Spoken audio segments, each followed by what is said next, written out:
everybody. Welcome to another episode of HPCritical Podcast with my friends and I talk all things gaming. I am Jerel. I am joined by Brandon. Hi, guys. What's up? And the Gabe. Hello. And are you really going to say hello like that every episode? Do you prefer, do you want this or do you want last week's introduction? Oonga boonga. Okay, actually, I'll take the hello.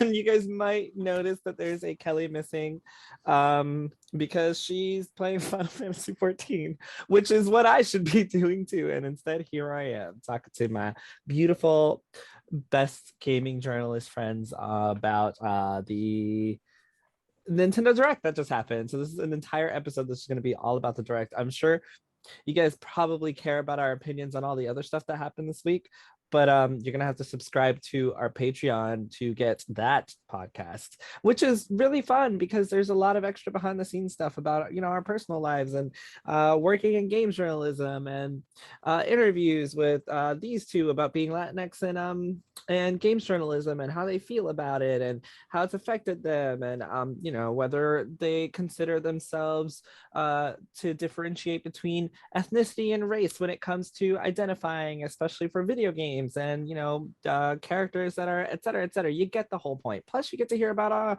all our wonderful antics behind the scenes. It's a great time. Subscribe to our Patreon at hpcriticalgaming.com/Patreon to get all that extra content. But because you are not subscribed, this is what you get: us talking about the Nintendo Direct. So hopefully, what a terrible punishment. So hopefully you enjoy this wonderful conversation that we're about to have here. And we're gonna make it fun. We're gonna go down the list and talk about everything that happened. And I'm gonna go down the list rather. And if you guys have anything to say about it, go ahead and make your comment, and then we'll just talk about the Direct overall in the end. And that'll be that. So let's go ahead and start today. September 23rd. Thank you. Yeah. Today, September 23rd, 2021 was the latest Nintendo Direct. Nintendo had a bunch of things to show off, and we're going to start with what they started with, which was the Monster Hunter Rise Sunbreak. Coming summer 2022, it is an expansion, a big expansion, as they like to remind us, to Monster Hunter Rise. Any thoughts on that one? I need to finish the damn game. All right. It's for me personally, like I didn't really get too deep into Monster Hunter, so this first announcement, I think it's a good first announcement because a lot of people love Monster Hunter Rise, like on Switch specifically, so it's a good way to start it. Didn't do anything for me personally, but yeah, there's a lot of people I know that are gonna be so into this because they said it's a massive expansion, so this is big. Like Monster Hunter expansions are famously really big, that almost like a whole game's worth of content because those games are famously long. So yeah, this will be cool. Do you know what else people are really excited for? What's that? Mario Party Superstar is coming out. Hell yeah, they are. Do you have anything to say on that one?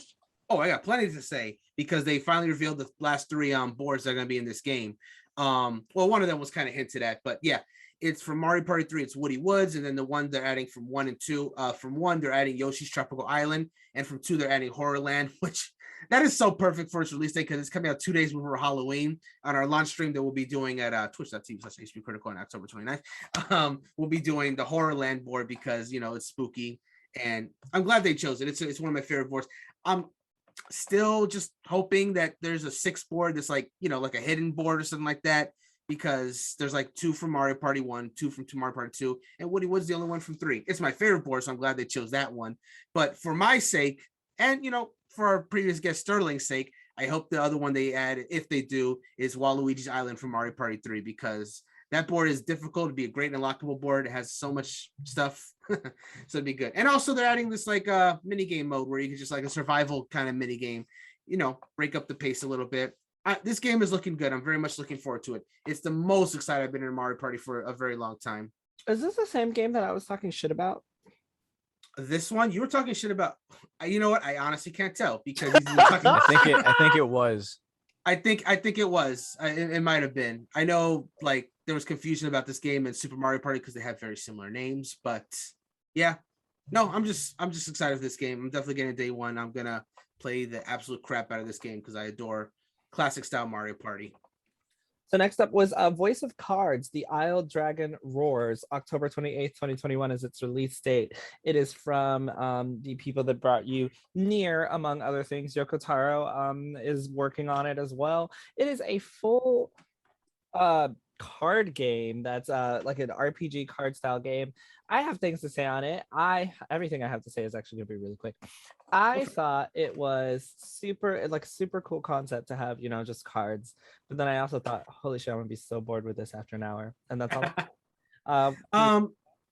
Yeah, I'll throw something down. I downloaded the demo because I think the concept is super interesting. So obviously I can't give any gameplay impressions because I haven't played the demo. I just downloaded it. But yeah, no, like you, Drum, I like the concept. I also wonder if I'm gonna get bored, which is why I think it's a very good thing that this game has a demo, because you'll be able to get that. I'm hoping you'll be able to get that impression from the demo, depending on how long it is. If it's Square Enix are usually pretty good about having kind of like meteor demos, like your 2-hour demos. The Dragon Quest 11 that was like 10 hours, to give one example, so that they can be long. So I'm hoping that will give me a good idea of what we're going to be in for with the final game.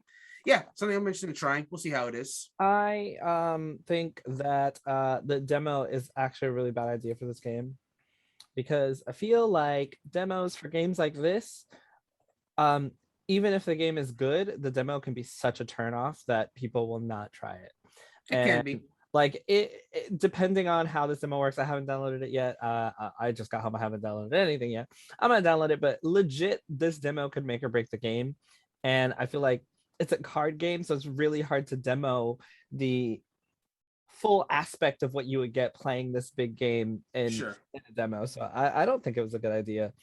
Gabe, do you care about anything so far? Man, that fucking I'm sorry, that game looked boring as shit. That's like I thought it was gonna be like kind of like a Yu-Gi-Oh type thing where like the cards come to life, they bring out something. But when they said it's a full card game where like everything is a card, I'm like, okay, you guys kind of pushed the card thing a little bit there. But yeah, I don't know, I'm also me, and it looks like a very I guess, no, I'm not going to say very RPG, because I like RPGs now. I've evolved in my gaming sense. I don't know. It just looks not something that I would even, I don't know. Maybe Brandon plays a demo and finds out it's really good. And he's like, oh my gosh, you have to try it. Maybe I'll give it a try, but I'm going to take a hard pass on that one. Dang. So if I play the demo and tell you, you're not going to give it a try? Only if Brandon does it? The thing is, when you play a demo, usually the game's already out. All right, so next up was Disco Elysium, the final cut, coming October 12th, 2021, digitally, and early 2022 physical for Switch, followed by Hyrule Warriors Age of Calamity Expansion Pass Wave 2, coming October 29th, 2021, because that game is still getting expansions. You want to talk about being milked? I bro, saw it and was like, I really thought this was done. Like, I had no idea there was more stuff. But I still haven't played it, so this is up to you guys if you want to interject here. Yeah. Oh, good. No, you go first, Gabe. All I'm gonna say about the Hyrule Warriors, look, everyone knows I love Zelda, but I don't know. It's just looking at what the expansions brought. Like the first expansion was all right. It gave a whole bunch of new weapons and items and stuff like that. Like, you get the motorbike or whatever. But like this one, I actually took a screenshot of it. Let me find it really quick. This one, all we're getting. Well, I'm not gonna say all we're getting, but the Wave 2 Guardian of Remembrance, there's a new story, which right now they're only telling us there's a battle for Kakariko Village, Battle of Goponga Village. I don't remember. Goponga Village, cool. And it says and more, and then new stages, the Colosseum, which I'm guessing just based off the Breath of the Wild, it's just like a gauntlet thing. And this is the part that really kind of made me upset and kind of turned me off, even though I already have the expansion pack. New added playable characters, Pura and Robbie, which we all already knew. And one more. We all know who it is. It's going to be the Master Koga's right-hand man. I can't remember his name, Soga or Suga. Suga? Suga, he's not in the base game? Spoiler alert, he's not in the base game, which is really stupid because he's in the base game a lot. And if you get Master Koga, you got to get Suga. That's crazy. So it's a little annoying that they're kind of like, ooh, we're gonna be mysterious. We know who it is. Like, Okay. there's no one left in the Breath of the Wild world that we haven't played in Age of Calamity. So I don't know. I feel like, yeah, they're trying to feed Zelda fans a little bit more content because we have to wait until 2022 to hear anything else about Breath of the Wild 2. But it's like, you kind of could have left this one out of the direct because we already knew it was coming. We already know what it entitles. Are you saying that this game is the direct's GTA 5? Actually looking at all of these, the only ones that we've heard so far repeatedly is Triangle Strategy and Sheen. There were a few that we'd heard, like they did a little sizzle reel of a bunch of stuff we had already heard about. Oh shoot, yeah, you know what I just thought of? They didn't talk about Advance Wars, even though it's like a winter 2020 direct. That's interesting. But I'm sorry, continue. But yeah, but like, I don't know, Hyrule Warriors has been present in every direct or every Nintendo news. I Like, feel like it has, yeah. We can trace it back to the to last year. Was it last year? Yeah, last year's announcement, and then it basically every time Nintendo had a slew of games to announce, Hyrule Warriors was in there. And then after last year's announcement of the game, it's just been expansion pack stuff. Like, all right, bro, we get it. Just give it to us. I gotta remind you, Brandon. Yes. So before I go to Hyrule Warriors, just real quick, I'm not going to say much about it. This Go Leasing coming to Switch is a very good idea. I mean, that might get me to finally play it. That's all I got to say about that. We literally knew about this though. This wasn't new. I forgot that they announced that's it. Legit why I skipped it, because it wasn't new. Yeah, I forgot. I honestly forgot. But anyway, yeah. So Hyrule Warriors: Age of Calamity. I can't speak for a lot of people, but I know for me personally, this is the best time they could have shown it, just because I'm currently playing through the game right now. So, and I'm getting pretty close to the end of the story, so I'll be able to start diving into DLC content pretty soon, probably even by the time they release it. So I'm looking forward to seeing what new story stuff they add. It's the game's, I'm having a lot of fun with the game so far. Pura and Robbie, like they had a little bit teaser there. It was cool looking. There's not too much for me to say, just because again, I'm still working. Yeah, yeah, because I'm still working through the story. I haven't tried the first DLC pack stuff. Like, but if you're saying for sure that Suga is going to be the second playable character, I'm so down for that. Suga is he's super cool. Him and Astor are like kind of like my favorite villains of the game right now. So like being able to play as Suga would be really cool. That's all I got to say. I'm excited for when it comes out. Yeah, they probably should stop showing it though. It was good for me today because I'm playing Age of Calamity now, but they should probably stop showing it. Like, we get it now. Just like if there's another small direct or something revolving around the Legend of Zelda before the year's over and they show Hyrule Warriors again, I'm gonna flip my shit. Because like it's one thing to show it, you know, in the first direct of the year, but like it doesn't have to be in a direct anymore. It really doesn't. Like this is one of those announcements that could be a tweet, because it just could. That's it. It's just, it needs to. They can kind of pull it out of the rotation now. It no longer needs to be in direct. Yeah, I mean, for this direct to be fair, they did show like a story trailer, which is what they haven't shown before. Like, there's like the whole DLC thing was like gameplay of the new weapons, whatever. That could have been shown once and been done with. And this time they showed that, hey, this one's supposed to have new story content, and they showed it. So we're good.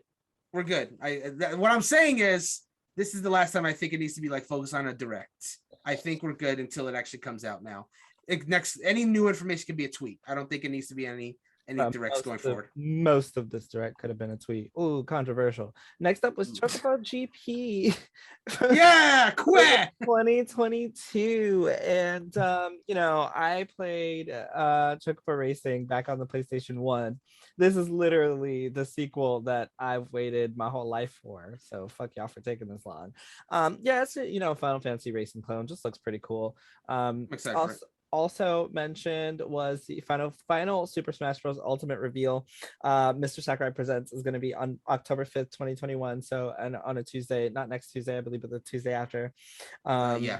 And then we also got Kirby and the Forgotten Land spring 2022. So those three. Yeah. So Chocobo Legend, Chocobo GP looks a lot of fun. Definitely looking forward. Like those online modes are crazy. Like a 48-person tournament or 64. 64 I didn't even see online that. Holy tournament of shit. like that's obviously not all playing simultaneously, but yeah, you can make like a 64 online tournament. Smash doesn't even have that. So I'm glad that at least Chocobo. Yeah, Well, they do. Oh wait, that's true. They did add that. Never mind. I'm sorry. But yes, I'm glad that's there. Final Sakurai Presents. I guess we waited a little long to find the last character. I'm not going to say much more than that because we could literally turn that into its own discussion. But anyway, goddamn. Anyway, and then Kirby and the Forgotten Land. Now that is an announcement that unfortunately got a little bit spoiled for me. Like I saw like Kirby with a logo. But according to Gabe, it's not spoiling. Was that the game that they put up on their site? Yes. I thought it was Bayonetta 3. That was also that was the other one as well. Oh, I didn't even see Bayonetta 3. I'm glad I saw that one. I saw Wario 64. He was like, Bayonetta 3 is up for pre-order. I'm like, I thought there was only 2 games. But then I went back to the chat and I saw you guys talking about spoilers. I was like, oh, I'm gonna stay off Twitter for a bit then. Same, yeah. I got the Kirby thing and I was like, I'm gonna just stay off Twitter for the rest of the day until I see the direct. You know what's so funny about that? I said, gonna be spoilers. I logged on Twitter. The first thing I saw was Brandon commenting about a spoiler that he saw. And the first thing I saw was Grayson tweeting about said spoiler. I was like, I thought if I could just go on real quick, don't scroll, don't check trending, don't check website, and that was the first thing. I was like, all right. You follow a bunch of games journalists, bro. Like, what did you think? Yeah. But also, anyway. It was just really funny because right after I said it, the first thing I saw was your reply, and I was like, oh, Brandon's got fucked. But well, at least spoilers, so. At least that was the only thing that hit me. Like everything else was a nice surprise for the most part. And I had predicted there's going to be a Kirby game in this direct anyway because they have been internally talking about one for like the longest. So I'm glad we finally got to see it. They're finally doing a 3D Kirby game. Like every Kirby game, like there's like mainline Kirby game up to this point, even if it's like a 3D graphics, was a 2D style. Like Kirby Star Allies was a 2D game, even though it's like for Switch. This is the very first time they've done like a full 3D adventure type Kirby game, and I'm excited for that. I'm like, I love Kirby games, and I just want to see where this direction goes. It gave me Odyssey vibes, and I don't want to set it to that same standard because it ain't gonna be as good as Odyssey, but I know it's gonna be fun. It was clearly Mario Kats game, like 100%. You put the hats on, you do the platforming, 100% the same game. 100%. Yeah, there's some vibes there too. You even wear the hats, bro. Like, actually, I think it's more like Odyssey because you copy your enemy's ability. Yes, same way you do with the hat. I honestly, I only made the Odyssey connection because of the place that Kirby was going to. Like the hats, that's just part of Kirby's gameplay. You copy abilities and you take them. But yes, you're right, Gabe. Odyssey in a way does that too because getting enemies' abilities. It's literally Kirby wearing the hats from whatever. Okay, I don't. Kirby always wear hats though. That's what I'm saying. Like, as someone that you're the only person who plays these Kirby games. Okay. Like, okay. So I'm saying from my perspective, it then read to me because I always see Kirby's in hats, but you haven't. So that's how you saw it. Like we're both right. It's just we come from different experiences of Kirby. You specifically said Gabe was right. You just said because he made the comparison because he made the comparison to taking the enemy's abilities. I didn't even register. 3D World did not register aside from like the levels itself. I remember the Forgotten Land was the Mushroom Kingdom. Was it? No, imagine if it was. That'd be kind of funny. Oh, it's like Nintendo starting its own cinematic universe, but in games. Yeah. I don't want to go into like a full like lore prediction of what this means, but Kirby's Forgotten Land, that looks an awful lot like Earth, and past games have implied that Kirby takes place in like some kind of like world that's like way after humanity. I'm not gonna go into lore stuff. Kirby, I'll say that Kirby does go into say his stories are not particularly deep, but his lore is surprisingly deep. That's all I'm gonna say. I'm looking forward to the game. It's gonna be a lot of fun, I think. My turn. So after the direct, I decided to go on Twitter and put the screenshot of the Chocobo GP and then put this, and then the signs is greater than Mario Kart 9. I forgot to hashtag it Nintendo Direct to piss off people. But this game, that game looks fun. It's good to see another racing game that's not Mario. I was never into the other racing games that they have out there. There's Sonic, Crash, because I don't really care about those worlds as much. But you you work with Jerel and Brandon and Christy for a while, and Final Fantasy kind of starts to grow on you. So you get interested in games that come out for them. Like a year ago, I never would have bought the remasters of the Final Fantasy 1 through 6, and here I am playing through number 1 on my Steam account. Very hard fucking game, by the way. Like that game has it has the direction of a story, but it's like, here, figure it out yourself, bro. The final. So this is there's Gabe. always got to be We have to play Final Fantasy 12 together. I'm gonna send it to you. Okay, continue. Okay. There's always got to be that one part of the direct where I gotta delve into my conspiracy theories. Go for it. So yesterday we were actually talking about Super Smash Bros. Ultimate, and some have lost interest in the game, hype for the game, because they feel like it's been drawn out. Some of us are like, hey, it's a Smash game. Smash games, there's only usually one per lifespan of a system. I am one of those crazy people that all of a sudden started thinking Super Smash Bros. Ultimate, as said by Sakurai, is it's in a sense a celebration of the gaming worlds. Mm-hmm. So to me, that tells me this isn't the final Super Smash Bros. For the Switch. Something tells me along the way, because they say they want the Switch to last 10 years. We're currently on year 4. Mm-hmm. I'd say around year 6 or 7, we're going to get an announcement of a Super Smash Bros. That's just going to be plain Nintendo characters. I feel like they're going to throw in finally Waluigi, if he's not the one that's presented in October. Waluigi, there's going to be, at this point, there's a large group of Fire Emblem characters to choose from. There's now a large group of Legend of Zelda characters to choose from. We've wanted the 4 champions to be playable for the longest time. There's a whole ton of new Pokemon to choose from now, which I'm going to be honest, I'm still mad Urshifu, the legendary from the first expansion pack, wasn't a DLC character for Ultimate. I mean, again, we don't know because October is coming up. But then, at the same time, it kind of brought me a little bit of joy seeing the final Super Smash Bros. Ultimate presentation by Mr. Sakurai, because I feel like the dude deserves a break. Mm-hmm. Like, he's had to work around so much. I mean, everyone has, but like, all his presentations, he's putting in his all. And now he gets to work. I believe he's going to be working on Kirby in the Forgotten Land, because, Kirby's his baby. So it's maybe not. I feel... Again, he created Kirby, but he hasn't really developed a lot of Kirby games in the last few years.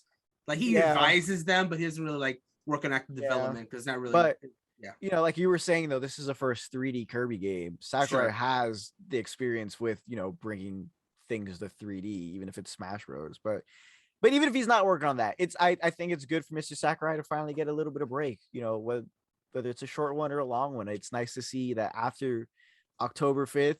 He's not going to have to listen to people be like, oh, who's the next character going to be? Or, oh, this presentation sucked. I can't wait for the next one. It's just going to be like, here, bro, we're done with Ultimate. You're going to get your updates here and there, but I'm done. Leave me alone. And then for Kirby and the Forgotten Land, that game looks there. I had at first it was kind of like a very calm game, but the more they went through the trailer, it was like, oh, okay, this is going to be fun. I'm going to get it because I like Kirby. He's not like my all-time favorite character, but a Kirby game on a Nintendo platform, you kind of on a new Nintendo platform, you kind of have to just snag it and see how it is. Mm-hmm. You don't have to at all. Yeah, you always got to try one Kirby game per platform. All right, well, I won't be. Animal Crossing. I'm sorry. Look, there are so this guy stinks. There are literally so many good games. That one doesn't. I don't like platformers, in case you guys haven't noticed. I'm not a platformer fan. So it's not for me. Animal Crossing New Horizons has a free content update coming in November. October, we will be getting an Animal Crossing presentation to discuss all of that content. Mario Golf Super Rush second free content update is available right now, which includes a new character and some new courses. Disney Magical World 2 Enchanted Edition is coming holiday 2021. You can dress up your Mii and go around and play with a bunch of Disney characters. And Star Wars Knights of the Old Republic, the original, is coming November 11th 11th, 2021 to Switch. Those 4. Yes, so let me see. I'll start with the Animal Crossing thing. Finally, we're getting the roost in this game. I'm so happy. I'm actually, if they're doing a full Animal Crossing direct and not lumping it in with this direct, I am expecting actually like some sizable updates to the game.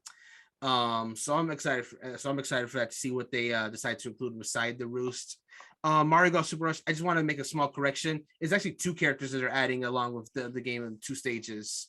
So yeah, 2 courses, and they're adding Koopa Trooper and Ninja as characters. Oh, I only saw Ninja. Sorry. Koopa Troopa, a lot of people I think made that mistake because a lot of people assume Koopa Troopa was already in the game. Like, he's in the story mode, but you can't play as him. But now he's just being actually added to the game. So cool. Koopa Troopa's finally there. Ninja, though, is a crazy cut because he hardly gets any kind of love. So I'm happy that he's getting added. I'm kind of interested in seeing what he does. So yeah, interested in that. Disney Magical World 2 Enchanted Edition. Heard good things about it. Never really gave it a try. Cool, I guess. Knights of the Republic, though, like, dude, when they announced the remake was coming to like PlayStation 5 PC last week on the State of Play, it was a PlayStation showcase, not a State of Play. I thought that meant, oh well, I guess that means we're not getting Knights of the Republic on like modern platforms. Lo and behold, they're still bringing us the original as well on Switch. I cannot wait to play that game. It's so good, and now it had like an easy way to play it handheld. It's gonna be incredible. I adore Knights of the Republic.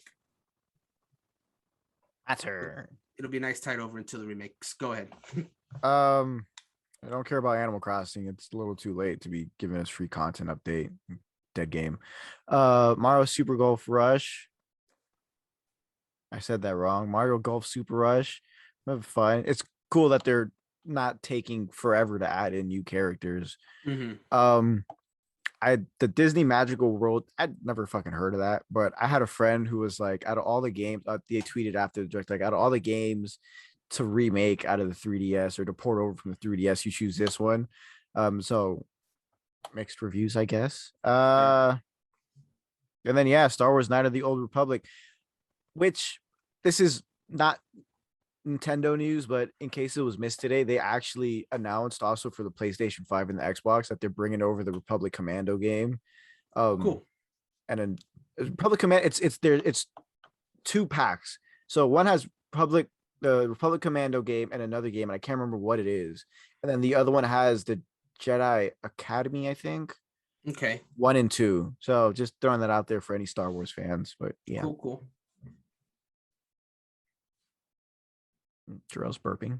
Sorry. Nah, I had to like clear my throat. Disney Magical World 2 Enchanted Edition. Guys, I have kids, so I saw that and I was like, oh my god, she's gonna love this. Yeah, didn't care about anything else. Dying Light 2 Stay Home. Stay Home. That's how I feel about it. That's how I feel about this.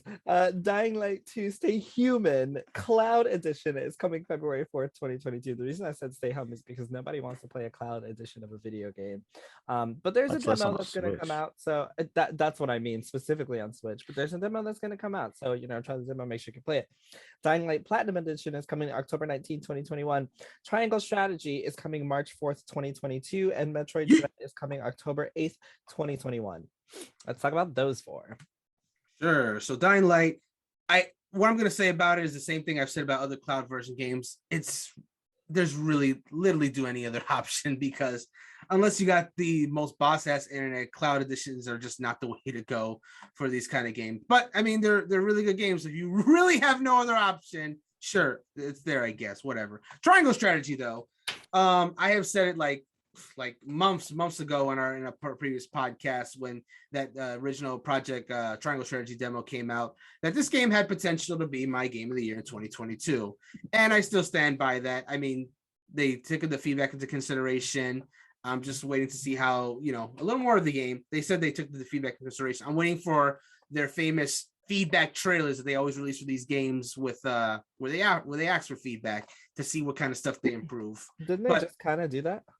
Like they kind of, but they show off some of it. But they always go into more into depth in like a specific trailer for it. And you can also look at some of the stuff on their website as well. But yeah, I would like at some point for them to do like a specific feedback trailer, just so I can see the nitty gritty of it, because I enjoy that, especially for a game I'm hyped for. And, Wait, hold on.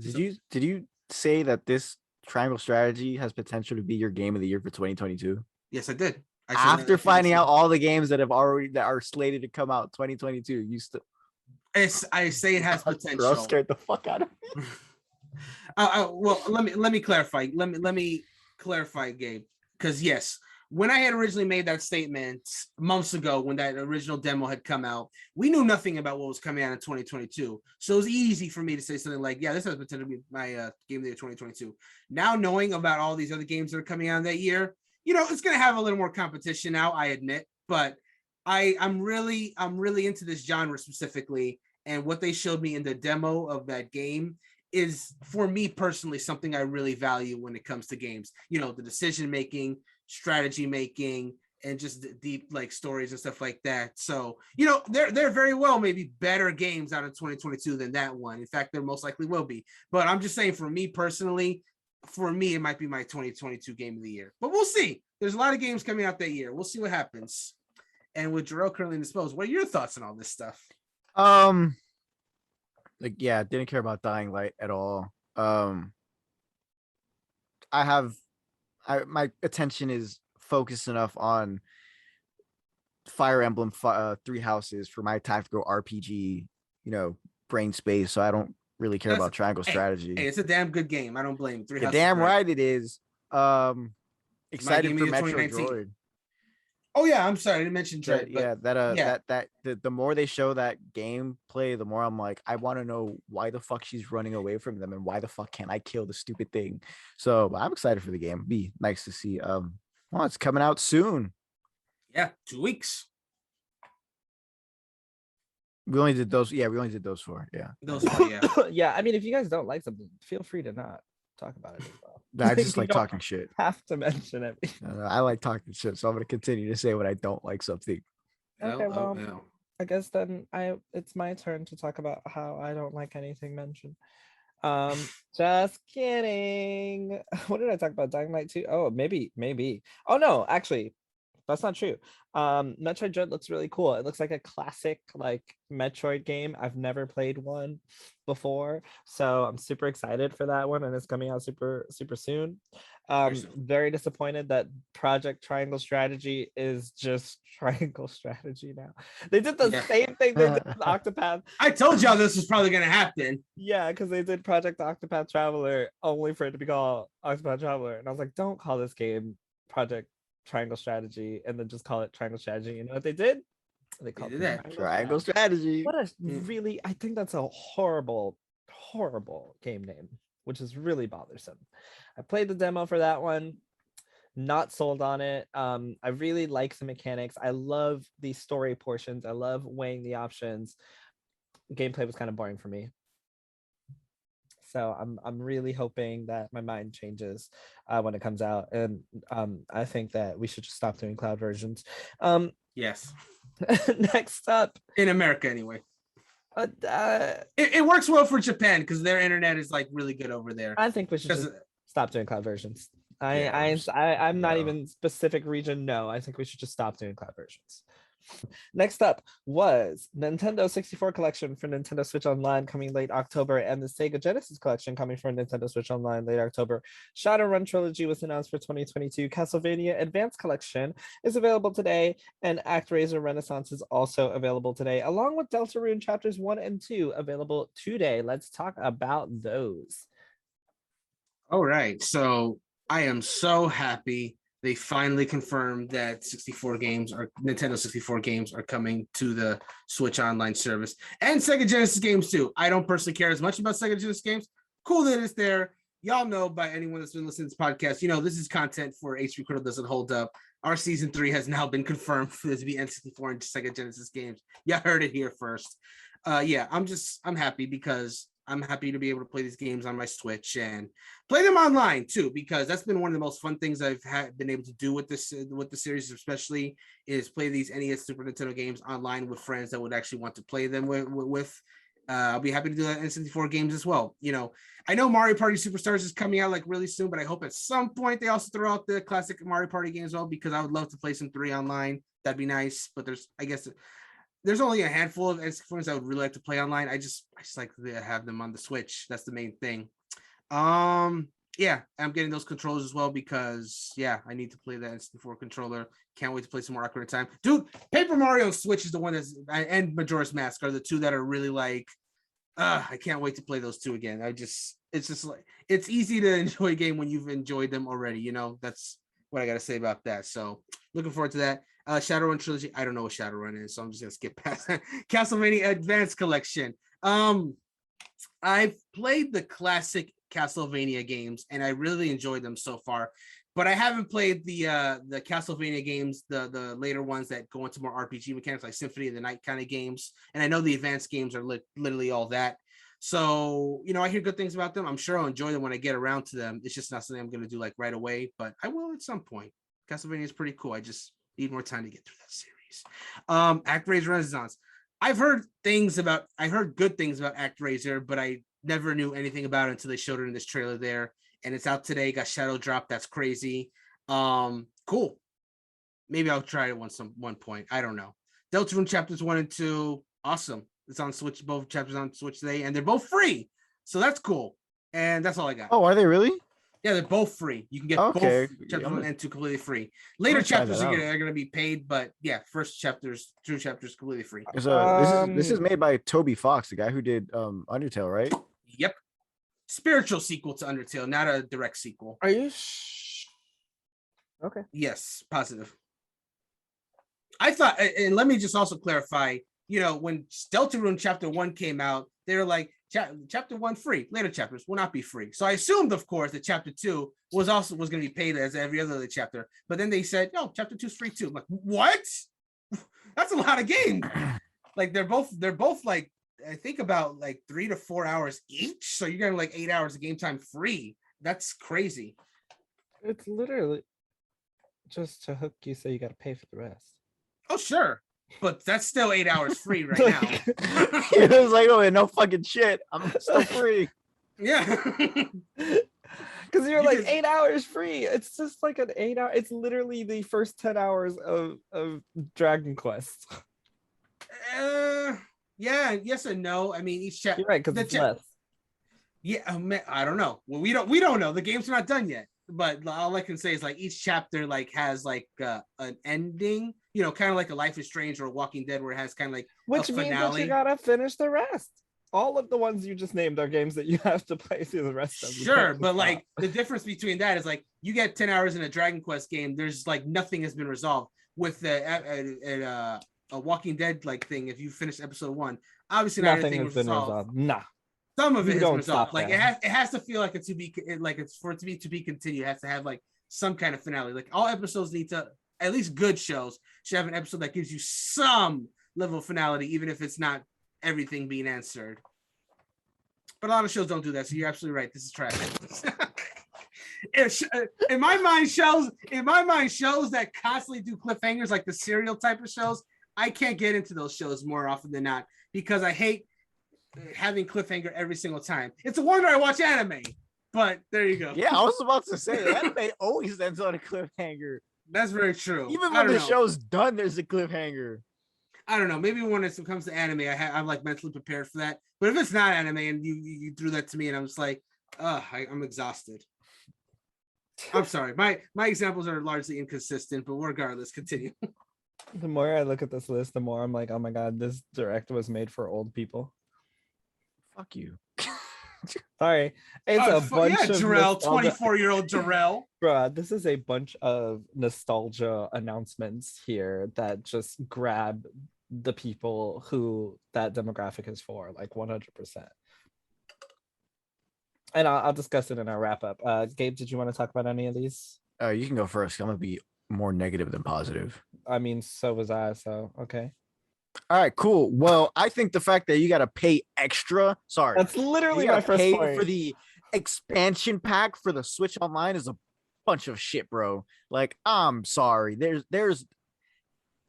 like your whole thing of the Switch and the online library was we're bringing the old games back to you so you can play them, and then you come up with this shit like you got to pay extra. If I start playing Smash Bros after this, that they start integrating this shit, and my connection is not buttery smooth, I'm gonna punch someone because I don't want to be paying extra money for all this stuff. Which it has Switch Online attached at the end. It means you better fix the online. We know that they finally started using a new I don't it's not called a software, it's something else, the way they work their online and stuff. They finally upgraded from the shit that they were using that was usable on Windows 98 fucking computers. They finally upgraded that this year, and they've slowly started integrated over their online games. We haven't had an update on that, but if you know what, the little price jump, it might be, instead of paying $20 a year, now you're paying $22 a year. Regardless, I want to see some improvements.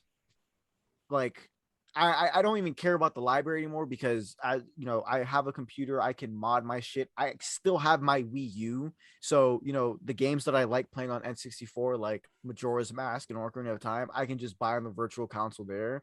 I also have it on my 3DS. But something else I was gonna say was this kind of shows why they did. I said this podcast ago. This kind of shows why they didn't do that. The 3D collection for The Legend of Zelda for their anniversary, because the Mario one had a bad reception. And again, I feel bad for anybody who bought the 3D All-Stars just for Mario 64 and you bought it.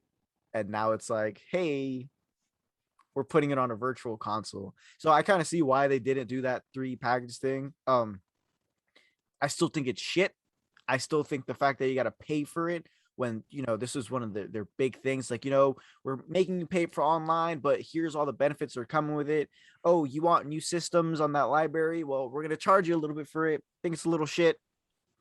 The only thing I'm gonna say on top about that again, also is in the Sega Genesis collection, if they don't include one of the best games I ever had, which was a Jurassic Park game, I can't remember what it's called. If that game's not included, me and Nintendo, we're gonna start throwing hands because that game was amazing.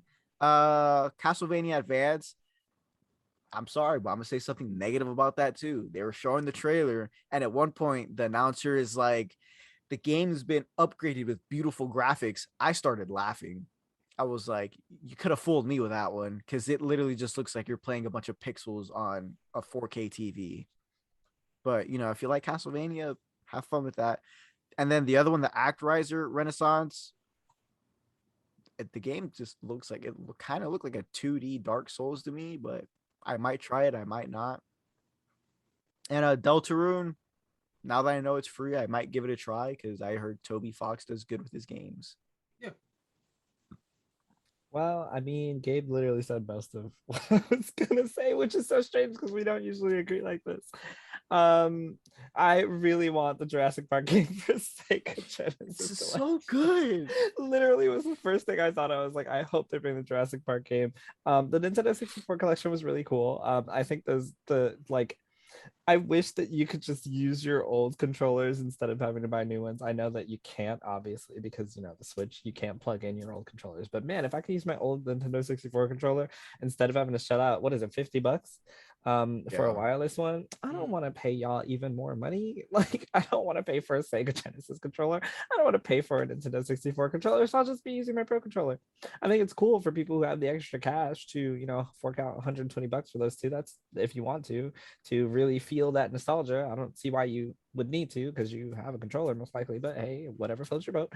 I mean, Brandon, okay, actually, let me ask you a little bit of a tangent. What entices you for buying these controllers? Well, is it just like the nostalgia feel? There's a few reasons. For Nintendo 64 specifically, that's for me, that's the very first console that I ever owned. So if I were to play like an N64 game, like on docked mode without the controller, to me it wouldn't feel right, because that was the one thing that always like got me when I was playing like virtual console releases on Wii and Wii U, is like I always had to play it on like a classic controller, pro controller. It was workable, but I wouldn't say it was ideal. So having the access to the initial controller is sure, it's part nostalgia, but it also goes alongside just like the correct feel with it. The other reason why I do it is well, I guess there's three reasons. Second reason, I just like the way they look. But the third reason, the third reason is that for the purpose of does it hold up, I like to have the games played in the most authentic way possible. Okay. Don't use does it hold up as an example. Why wouldn't I? That's why I do it. I meant like you personally, like if you weren't doing does it hold up? If I wasn't doing does it hold up, then I probably wouldn't have bought the NES controllers. I probably still would have done the Super Nintendo controllers. So I actually do like how those feel, but not the NES ones. I don't think they feel particularly good, but it was for the purpose of that series. So yeah. So if you weren't doing does it hold up, would you still buy these?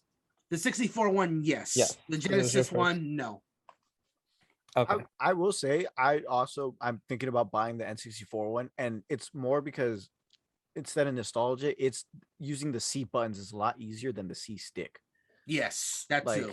Because back then it was the 4 C buttons around, and I've found because when I play on the 3DS and I play Zelda, or I use Zelda, and like when I have to use the C stick, like sometimes I guess they'll slip and I'll choose the wrong item, and I didn't really like that. And also I like holding the button down while I'm using the item, and for the 3DS it was you just flick to it and then you equip it automatically. I like holding the button down, so for me that's why I'm buying or considering buying the 64 controller, solely because of the C buttons. So both of y'all are telling me that we're getting Nintendo 64 games, but the best way to play them is by having to make this purchase of the controller because they're not going to feel right, or they're going to be aspects of it that just you feel like won't work out well because of their porting to the Switch. It depends on the way you like to play. When it comes to Zelda games, I'm very picky about how I play it. But like, for example, I wouldn't, if Zelda wasn't on it and like the only games were on it were like the Super Mario 64, I wouldn't buy it because I could play without the C stick because the C thing.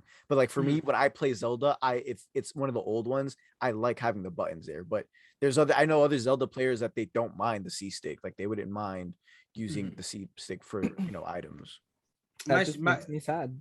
My short answer to that is whenever you make a game exclusive to a specific console, more often than not, it's made with that controller in mind. So for any N64 game, and that's not even exclusive to Nintendo, for any system that like has a game that was made for that system, it's just gonna feel best if you use that controller. It's why any kind of virtual console release or just ROM or port, whatever, it'll feel workable, but it'll never feel as good because it wasn't made with that controller in mind. So to answer your question, yes, it's just not going to feel perfect if you don't have the controller, but it'll be fine. I mean, obviously you're going to play these games, presumably play these games handheld as well.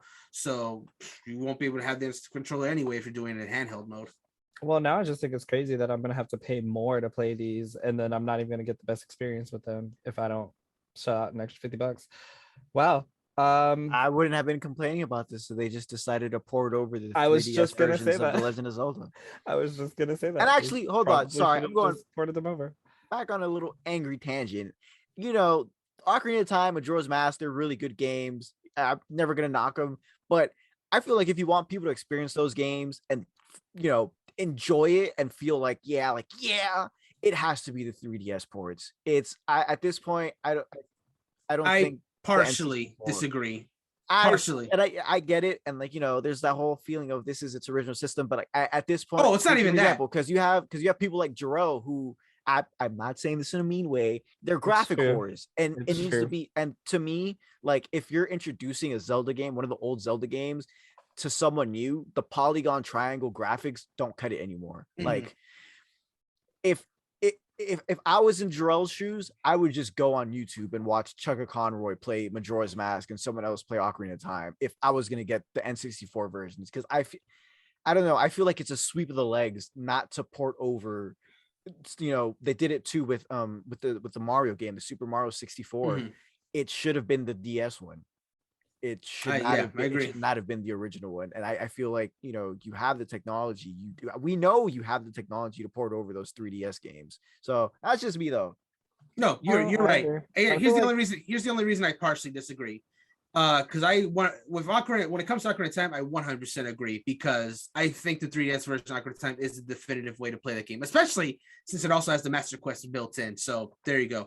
For Majora's Mask, it's kind of more of a gray only because I think the 3DS version is superior overall, but I also don't think it's the definitive version. There's some changes there that Majora's Mask purists didn't care for, me included. Like I preferred overall, but like I would still be fine going back to the original just because of how they changed some of those things. That's I had to go real specific get into that, and we don't really have the time to. Yeah. But I'm just saying that like I'm fine playing the N64 version of Majora's Mask. Ocarina of Time I really would have liked if they found a way to bring the 3DS version over. But what are you gonna do? So like to give you, because like Jerel put on a kind of confused look, like why would that matter if they change a few things? No, to be I fair, did that because I thought Brandon was gonna spoil us. Oh no, I wasn't. I was not going to go in specifics on that. To be fair, like it's not really a spoiler, but there's a specific mask that in the original game, it's not a spoiler. All right, he took his headphone off, but there's a specific mask that you find in one area of the game, and it's no longer in that area in the 3DS one. So I understand that, because when I was playing the game, I'm like, did I do something wrong? Did I break the game? And then I had to look it up, and that's so I understand that point. That's fair. Mm-hmm. All right, well, if I'm paying extra, I feel like it should look better than Nintendo 64. I don't even see how I can, not play that handheld. Like I would have to play that handheld. Oh my god, I cannot imagine playing that on this TV. Oh no. Yeah, that's right. I feel like it would just look so horrible. I could only play that handheld, and that is the one Zelda game that I really want to play. I just don't want to play it on the 3DS. You'll have to get your Switch OLED, put the stand down and in front of you, and just use the instant controller. Like I don't know what else to do. I do think it's not cool that we're gonna have to pay extra, like that it's a separate plan. Maybe when they give us the details, I'll change my mind about that. But yeah, they did say they give us more details, but I didn't mention it when I was talking about my stuff. But I do agree that's like if I as excited I am to play these N64 and Genesis games on my Switch, I do agree that if we're paying more, that the actual point of online should actually be improved. So jury's still out. We'll see if they actually address that or not. They probably won't. And then I'll probably join you guys. And then I'll enjoy you guys. But for now, I'm hyped. But we'll see what happens.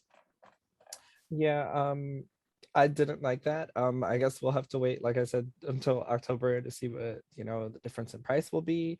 And I say that with the caveat that I do understand that it's only $20 a year, which is affordable for most people. It's not a ridiculous jump, right? Like I get that $20 a year is not much, but I also understand that the $20 a year gives me the service that I have, and I feel like the money I pay is about on par with the online service. Yeah. And it's really cool that we get all these extra games, but no matter where you go, like yes, PlayStation, I do pay $60, but their servers are not trash. Like I don't disconnect usually when I'm playing a game on PlayStation multiplayer, but I also get monthly games added, and sometimes they're really fucking good. But Nintendo is living on nostalgia and charging extra for it everywhere I look. Like not only do I have to pay for the Switch Online service, but now I'm gonna have to pay extra for getting the Nintendo 64 collection. And then if I want to play it the proper way, I'm gonna have to do this nostalgia by buying the controller that everybody's gonna buy out. And it's just like money just keeps adding up at Nintendo. What are y'all doing with it? Not fixing your internet, but maybe they will. Who knows? I think it's cool that they have all these peripherals as well, but man, I just feel like they have taken all your money, which is cool. Give your money to things that you enjoy, give it to people that you want to support. I think that's really awesome. This is the first time that I saw games that I actually played before, which include Yoshi's Story and Mario Kart 64, and I think that was it. But I was like, oh shit, I've actually played those games. I understand the nostalgia feel, so that was cool too. That's where I'm at right now, because N64, like I mentioned before, N64 was my first console. I didn't own an NES or Super Nintendo. I played a few of the games like from relatives, but I never owned them. So for me, it's just playing old games that I may or may not have played before. The N64 is like literally my era, which is why I'm more excited about this than I have been like about previous console offerings. But that's just me. Yeah, I mean, I saw Pokemon Snap. NES sucked. I saw. sucked? He said the SNES and the NES sucked. I saw Pokemon Snap. Man, and I they was sure like, don't. Oh, Oh, NES maybe, but all right. The Never mind. games they were offering us. Actually, that's I'll say that I'm excited to play because if they add the Pokemon Stadium, What are you I've talking never about? for the N64 library thing. Hmm. Pokemon Stadium's a game that apparently is really good, but I've never played. So they were good for their time. I don't know how well they would do without the connectivity features with the Game Boy ones, which is probably what they would drop if they ever did it at all. So I don't know. But Pokemon Puzzle League would be freaking good.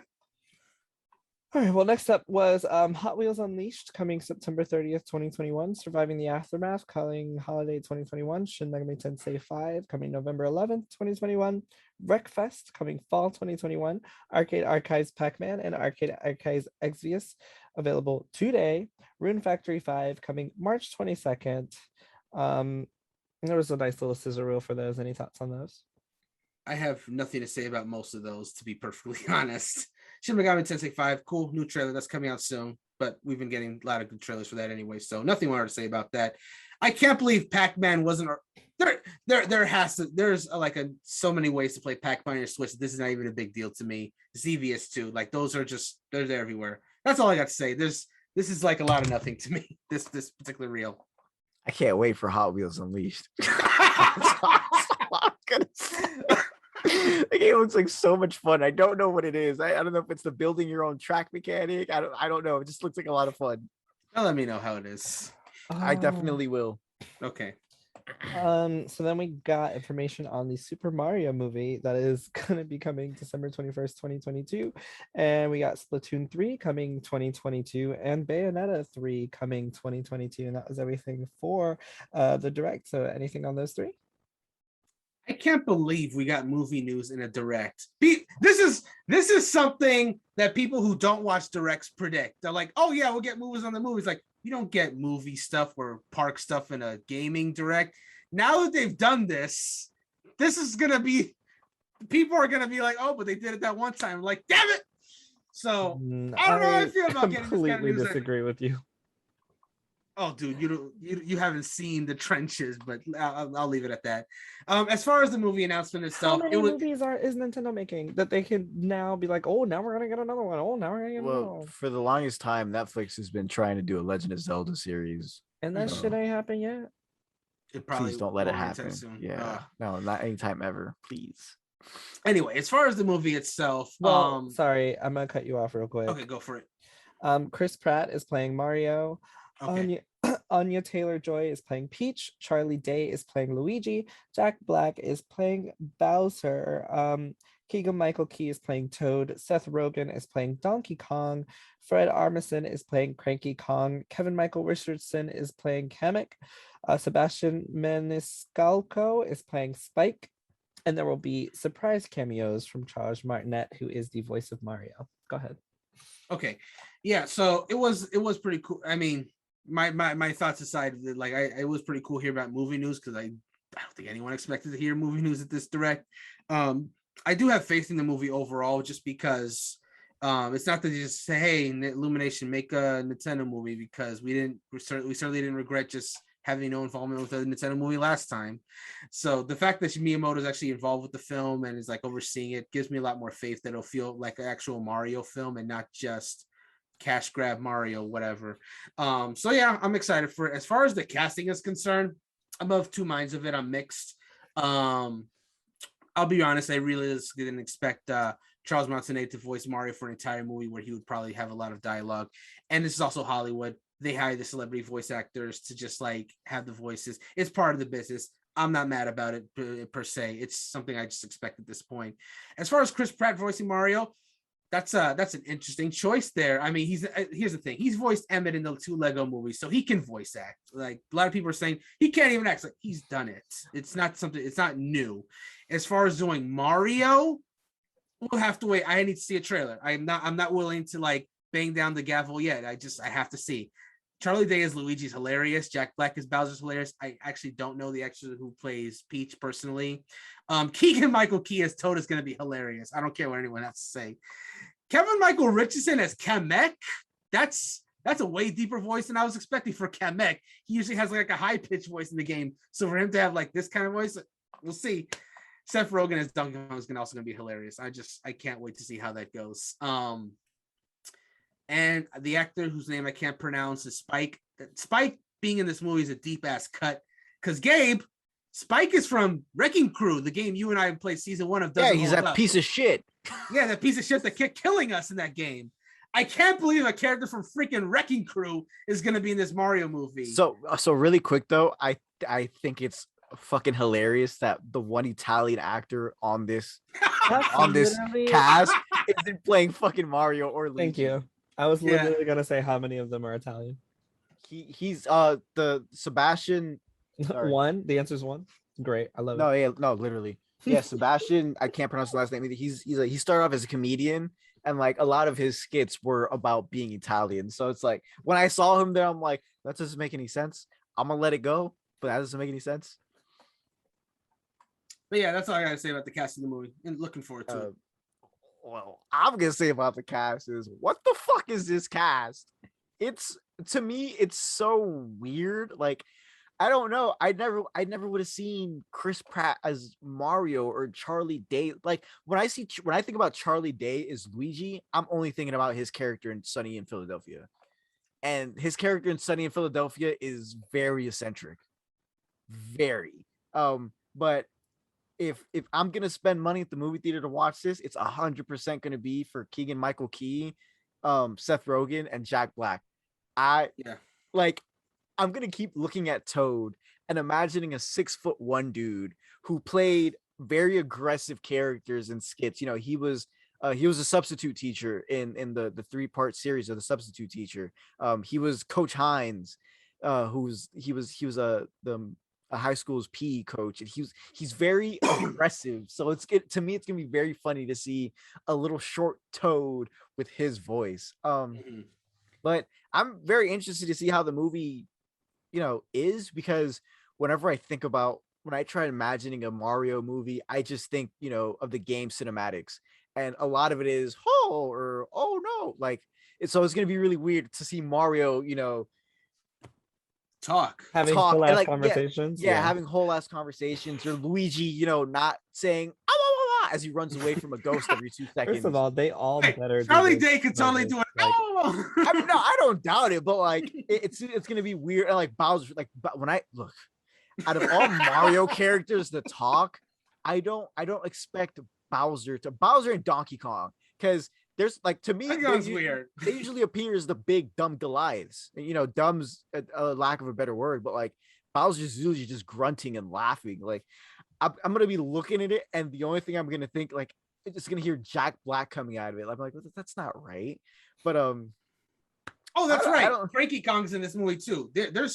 I'm surprised that Cranky. That was to me. That's not even a surprise casting. That's a surprise character. I didn't think there's going to be prominent, Donkey Kong characters, and that might mean we what the other two Kongs, Diddy and Dixie. Yes, it's not impossible. Who Seth Rogen should have played? The cousin, the surfer cousin. Oh, Funky Kong. Oh, Funky dude, Kong. Yeah, that would have been 100%. Perfect. That guy. That's. Oh my god, yeah. Whenever Funky Kong's in a game, I'm like, that dude's blasted off his ass. 100%. Always. But yeah, that's my thoughts on Mario, the movie. It's so weird to say that.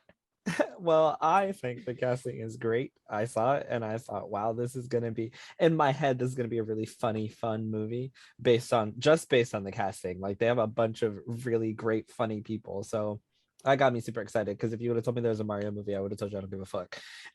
And actually now seeing the cast, I'm like, oh shit, this might be pretty good, except for Chris Pratt. Yes, I am going to dunk on Chris Pratt, not for his voice acting skills, because he's a shitty person. He does things that I don't necessarily agree with, including his little homophobic stunt. But that's just Chris Pratt as Mario. That's so strange. I've heard him do voices, and I still just don't understand why he is like Tom Holland is in everything, and Chris Pratt is in everything I don't want him to be in. It's like everyone else on this list I think is great and hilarious and awesome, and then there's Chris Pratt. But titular character. Holy shit, is that who you want representing Mario? I guess so. Anyway, I will say though that this casting of a video game movie is better than the Borderlands one. Yeah, Because I forgot about that. Yeah, Yes. because according to everybody, the Borderlands casting has been all over the place, but we all seem to, again, except for Chris Pratt, it just seems like fun. It seems like a shit ton of fun. So we're running out of time. I would have given you guys some time for Bayonetta 3 and Splatoon 3, but we are running out of time. So Oh, instead, wait, can I say need one quick thing? how quick is it? Because we still have to go overall thoughts. Literally Go ahead, 20 go ahead, seconds. go ahead. Bayonetta 3, I love the fake out with Astral Train at the beginning. I'm finally glad they showed it. The hairstyle's nice. Cool. Splatoon 3 story mode looks good. Done. One thing I'm gonna say about Bayonetta is Hot Mama. When she said bad boy, I was like, Literally, I was like, Step. Astral Chain 2? What the? And then I saw Yeah, it, that was oh. that was nuts. Okay. So anyway, we have a few minutes left. Let's do a wrap up of everything. Best, worst, how you felt about the direct in total. Go ahead, Brandon. Well, for me personally, yeah, I think my favorite would probably be the N64 thing, just because I just love that era. I can't help it, man. It's my favorite. It's one of my favorite eras in gaming. I'm just excited to revisit those classics and have them available on my Switch. So that was definitely my biggest pop off. I guess my least favorite. I mean, there's a few things here that I just didn't care about, but as far as something that I just didn't like, that just didn't work for me, it's kind of low hanging fruit. But I'm gonna just say it's the Dying Light thing, because it's cloud version. I'm just not with the cloud version of the games. Is not the cloud version. Oh, the first one is not, right? Yeah, Dying Light Platinum Edition is just a regular version. They Great. didn't specify that it was the cloud version. Okay. Dying Light 2 is the cloud version. Yeah. Okay. So yeah, cool that the first one's getting on there in I guess port for Switch, but the second one being cloud edition, not a fan. And other than that, there was just that little sizzle reel that I didn't say much about. I don't care about any stuff, but it's not as my least favorite. It's just like I just didn't care about it. Just the fact the cloud version, yeah. That's it. So how are your overall thoughts of the direct? Good, bad, happy with it? Could have been more. Not my favorite direct, but I think it did what it needed to do. It showed off. We got a few winter 22 games, but it was mostly just games for next year. So I would say good. I would say it was a good direct, but I don't think it was a great direct. I definitely enjoyed it while I was watching it. But yeah, pacing was a little weird too. But 8, 9, 10, 11, 12, 13, 14, 15, 16, 17, 18, 19 of the titles are coming out either next month in October or this year. That's fair. Mean? Yeah, you're right. Yeah, you're right. When you said that, I was like, what? Yeah, you're right. Most of them are this year. You're totally right. It's just the fact that like a lot of the big announcements were kind of like for like latest year, they almost like overshadows like all the little ones. But you're right. It was mostly Winter 22. It is still weird that I said it earlier, but it is still weird that Advanced Wars didn't get shown, because that is literally a Winter 2022 game. They could show more of that, but whatever. I'm sure they'll show it at some point. All right, Gabe, what's your wrap up? My wrap up is my favorite announcement was Splatoon 3, just because it gave Splatoon fans something to look at, and they have to be one of the best Nintendo fandoms I've ever seen. Those guys are just a joy to see. Like whenever there's something Splatoon, Twitter is one of the best places to be on, because they're going wild with the memes and jokes, and it's so nice to see, that they're getting their attention. It's not like, Splatoon 3 was announced during E3, right? Yeah, it was. Yeah, E3, and then they have to wait 6 more months or until next year to get more news. I'm happy for them. I'm glad they're getting more news on it. And again, when they go onto Twitter, it's one of the most fun I have on Twitter. My least favorite probably has to be the Dying Light 2 stage. Not that I didn't ask you guys for your least favorite, and you both gave it to me. I thought you said the best and the worst. If you were interested, you didn't have to. Oh, well, yeah. I mean, yeah, I like talking shit. Dying Light 2, Stay Human. Who cares? It's a cloud version, bro. Yeah. And your overall thoughts of the direct? That's the main question. I think this was a nice change of. I'm not gonna say pay. No, I just broke my pen. You got to be shitting me. Sorry. I think it was a nice change of pace of, when their first direct came out this year, everyone was like, oh my gosh, it's going to be filled with Zelda or more Mario stuff or, all these new games. But like this one kind of felt like, okay, we'll see what they throw at us. And it was nice to see other things besides such a heavy focus on like games that we already knew about. Like the first direct, there was way too many games that we knew about. It was nice seeing actual updates on some of the other games and then seeing the new games like, Bayonetta, Super Mario, Bayonetta, Splatoon, and Castlevania and all that other stuff. All right, well, I'm gonna make mine super quick because we're running out of time. So my favorites were Bayonetta 3 and kind of favorite, kind of not is the Nintendo 64 collection, just because I really want to play Majora's Mask. Fuck. I just want to play that stupid fucking game. Like, let me play it.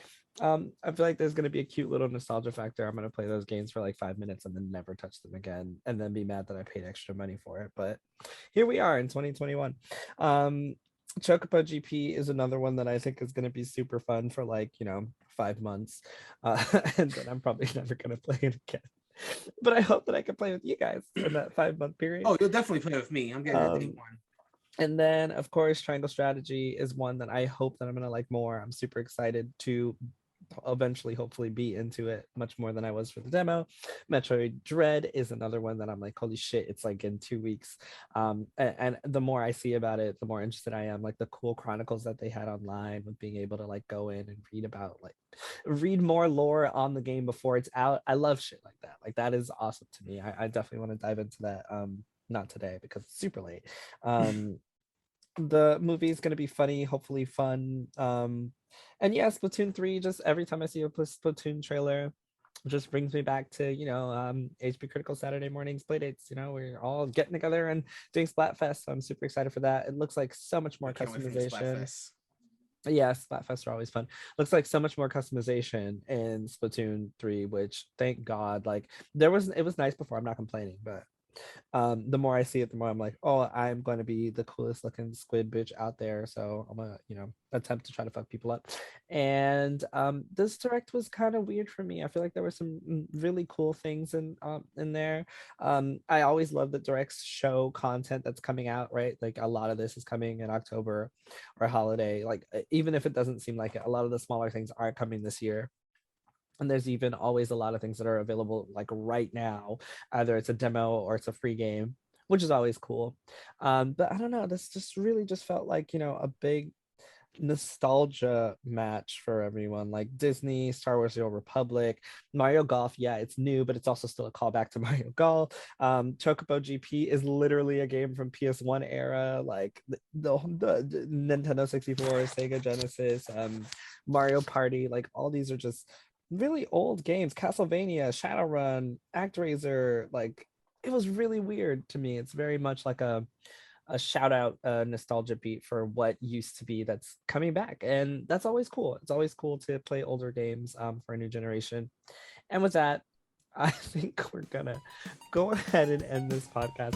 Thank you guys for talking to me about the direct and your evaluations and your thoughts on it. It's always a good time. And good night, everybody. Bye.